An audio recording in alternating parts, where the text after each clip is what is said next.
Assalamualaikum warahmatullahi wabarakatuh. Selamat siang, selamat datang kembali di podcast Pengadilan Negeri Raha.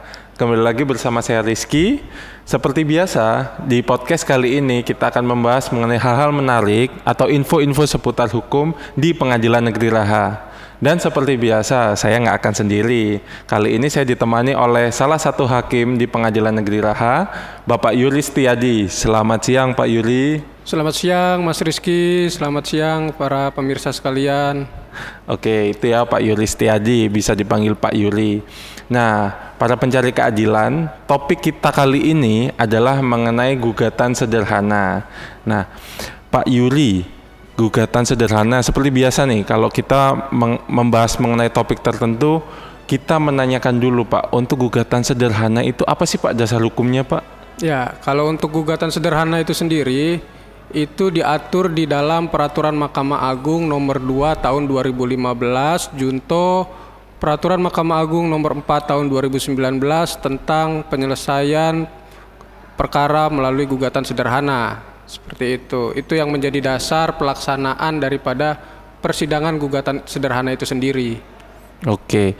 Nah, gugatan sederhana itu apa Pak? Apa sih pengertian dari gugatan sederhana ini? Terus fungsinya apa Pak gugatan sederhana ini? Ya, jadi begini Mas Rizky, kalau untuk gugatan sederhana itu diartikan sebagai suatu proses penyelesaian perkara perdata dengan melalui gugatan di mana nilai kerugian yang diajukan itu maksimal 500 juta. Oke. Dan juga penyelesaian perkaranya dilakukan dengan tata cara yang sederhana, seperti itu.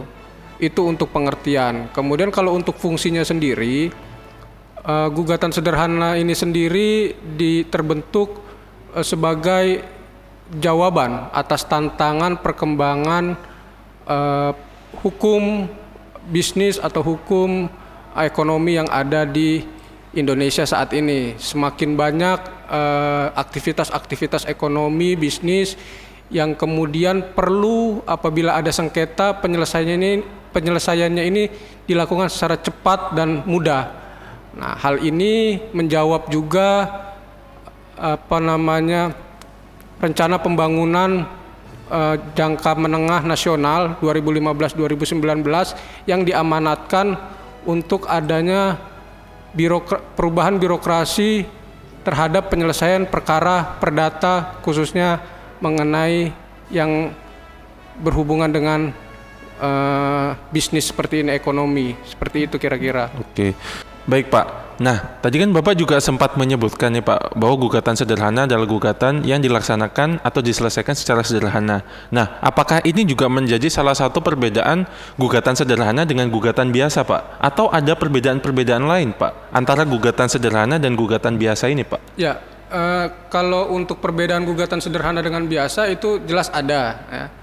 Perbedaannya itu bisa dilihat dari tadi proses dalam gugatan sederhana itu lebih mudah dibanding dengan proses gugatan biasa. Di dalam gugatan sederhana itu nggak ada yang namanya tuntutan provisi, kemudian intervensi pihak ketiga, jawab jinawab, dan kesimpulan itu tidak ada. Kalau di gugatan biasa itu ada. Jadi itu itu akan berimplikasi kepada waktu. Nah, yang kedua itu perbedaannya itu dari segi waktunya.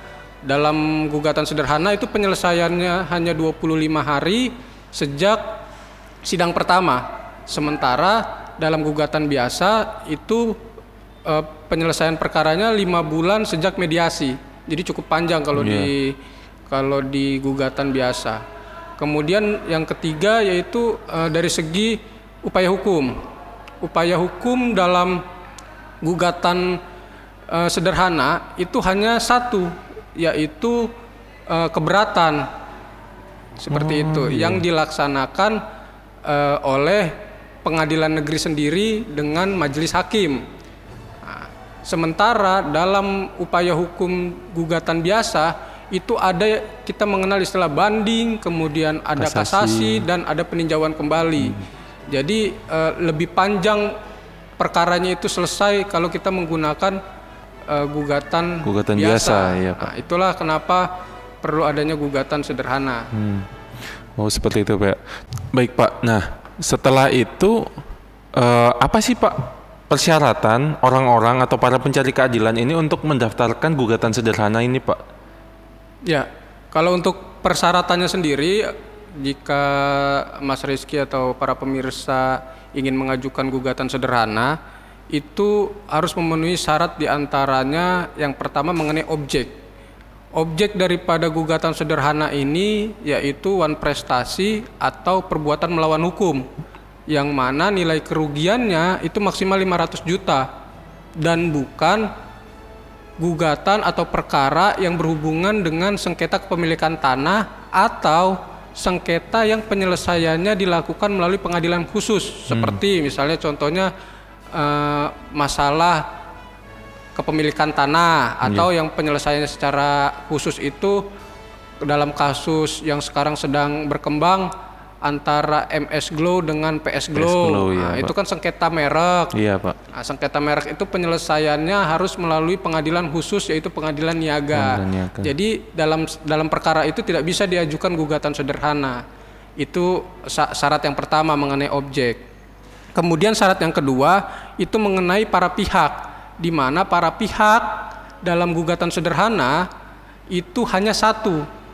Jadi masing-masing penggugat atau tergugat itu harus satu pihak, satu orang. Satu orang. Iya. Berarti tidak bisa menggugat dua orang begitu ya Pak ya? Tidak bisa, sepanjang ada pengecualiannya. Oke. Boleh dua orang sepanjang di antara dua orang itu memiliki kepentingan hukum yang sama. Begitu. Jadi syaratnya harus punya kepentingan hukum yang sama. Nanti dibuktikan apakah ada kepentingan hukum yang sama ini atau tidak. Kira-kira begitu. Itu syarat yang kedua. Kemudian syarat yang ketiga yaitu adalah mengenai domisili. Domisili dari para pihak.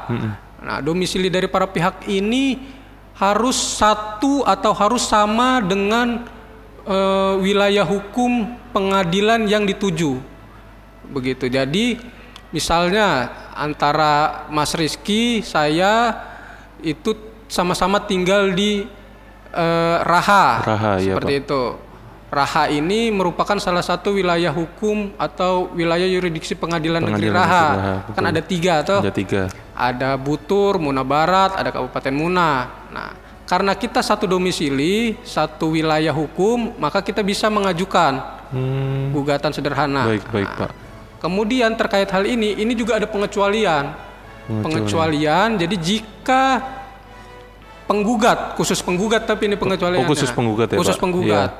Jadi kalau penggugat itu wilayah hukumnya atau domisilinya itu berada di luar, berbeda dengan tergugat, ya, itu bisa mengajukan gugatan sederhana, tetapi dia harus menunjuk kuasa atau kuasa insidentil atau wali yang memiliki domisili hukum yang sama dengan tergugat dan satu dengan pengadilan.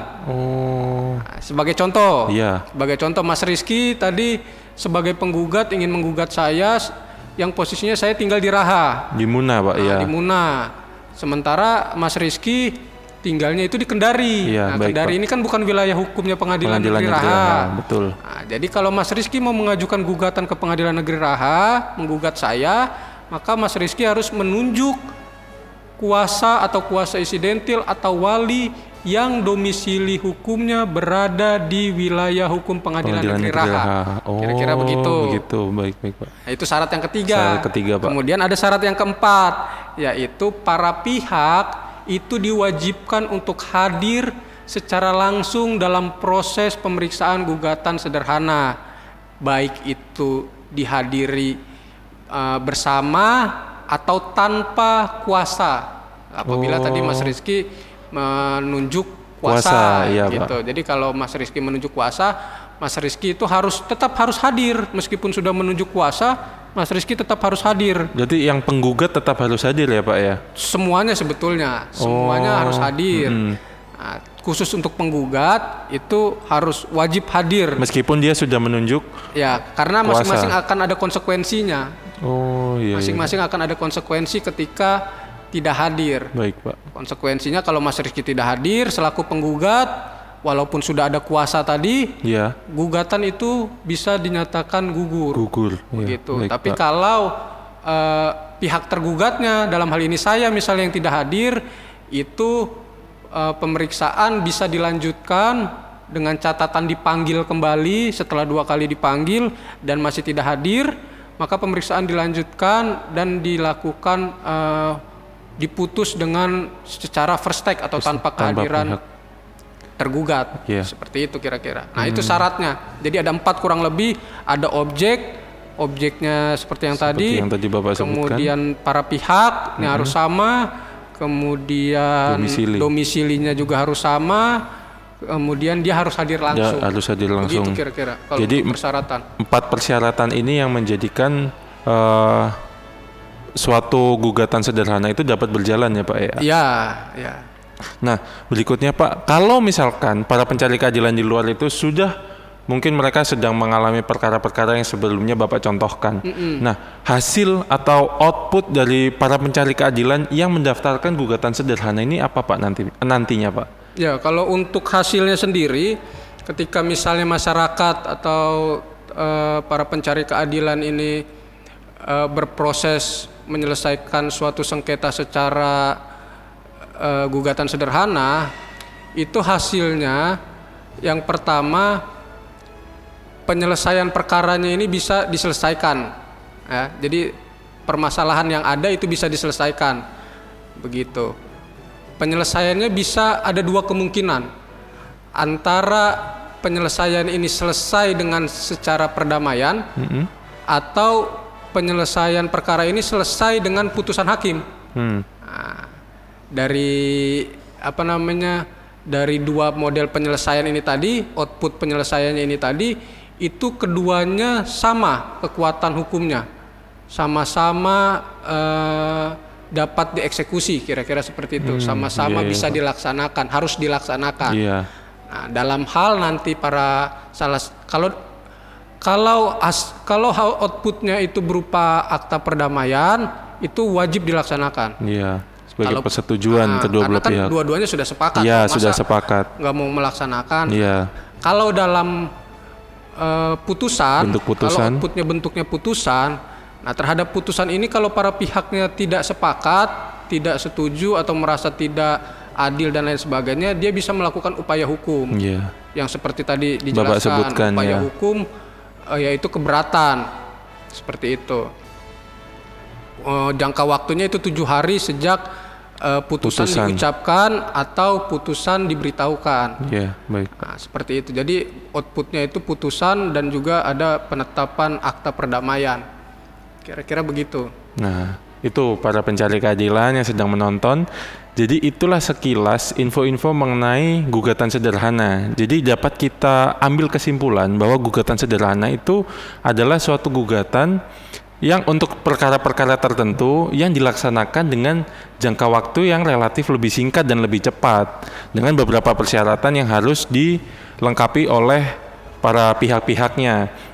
Nah, sebelum saya tutup acara Pak, mungkin Bapak ada pesan-pesan untuk para pencari keadilan yang sedang menonton Pak? Ya, kepada teman-teman atau masyarakat atau para pencari keadilan yang membutuhkan penyelesaian perkara perdatanya, entah itu hutang piutang, entah itu permasalahan-permasalahan lain lah yang menyangkut keperdataan, nggak usah khawatir, nggak usah ragu untuk mendaftarkan atau untuk menyelesaikan melalui jalur gugatan sederhana ini, karena seperti yang tadi disampaikan, prosesnya itu singkat. Prosesnya itu singkat, cepat dan mudah. Nah, pembuktiannya juga sederhana, seperti itu. Dan juga masyarakat tinggal datang saja ke pengadilan, kemudian mengisi belangko yang sudah disediakan, untuk gugatan sederhana ini. Belangkonya itu hanya sebatas identitas, kemudian kasus posisinya seperti apa, ringkasan kasusnya seperti apa, kemudian tuntutannya seperti apa. Nah, hanya mengisi seperti itu, kemudian menyiapkan bukti-buktinya, bukti-bukti yang dimiliki itu sudah bisa diselesaikan oleh pengadilan gitu, udah bisa dibantu oleh pengadilan untuk diselesaikan, entah nantinya melalui perdamaian, akta perdamaian atau suatu putusan. Setidaknya terhadap perkara yang masyarakat atau para pencari keadilan alami itu bisa diselesaikan atau bisa ada solusinya begitu, ada solusinya ya, atau ada kepastian hukumnya ya, lah terhadap sengketa yang sedang dimiliki oleh teman-teman pencari keadilan ini. Seperti itu kira-kira. Nah, oke. Jadi itu ya para pencari keadilan yang sedang menonton, bahwa pengadilan itu juga memberikan solusi bagi para masyarakat atau pencari keadilan yang menghadapi perkara-perkara tertentu dan mungkin kebingungan, karena kalau misalkan mau mendaftarkan gugatan biasa itu waktunya lebih lama, biayanya lebih mahal, mungkin lebih banyak yang dikeluarkan. Jadi gugatan sederhana ini adalah jawaban dari keresahan para pencari keadilan atau masyarakat yang sedang menonton. Begitu ya Pak? Ya, kira-kira seperti itu. Namun ada tambahan sedikit terhadap masyarakat yang ingin menyelesaikan perkara tadi melalui gugatan sederhana. Nggak perlu khawatir akan biaya perkara yang ditimbulkan atau biaya perkara yang dikeluarkan untuk proses penyelesaian perkara gugatan sederhana ini, karena biaya perkaranya itu relatif murah, hanya membayar biaya administrasinya saja ya. Jadi tidak ada biaya-biaya lain. Dan yang kedua juga, proses penyelesaian atau proses persidangan, proses pendaftarannya itu bisa dilakukan melalui sistem administrasi persidangan elektronik atau yang kita kenal e-court. E-court ya Pak. Iya, jadi bisa melalui itu prosesnya. Jadi nggak perlu khawatir ribet, susah ataupun mahal, karena cukup relatif murah dengan membayar biaya perkara administrasinya saja. Kira-kira seperti itu Mas. Iya, dan pendaftarannya juga bisa melalui daring ya Pak ya, berarti ya Pak. Bisa melalui sistem administrasi secara elektronik yang kita miliki sekarang. Iya, yaitu e-court. Nah, itu pencari keadilan. Jadi semakin mungkin memudahkan para pencari keadilan yang saat ini mungkin menghadapi perkara-perkara yang tadi disebutkan oleh Bapak Yuri. Nah, mungkin untuk podcast kali ini sekian aja. Menutup podcast kali ini seperti biasa, jangan lupa klik like, komen, dan subscribe channel ini supaya kami juga lebih semangat untuk buat podcast-podcast berikutnya yang tentunya pasti lebih membantu memberikan informasi-informasi kepada para pencari keadilan atau masyarakat yang menonton.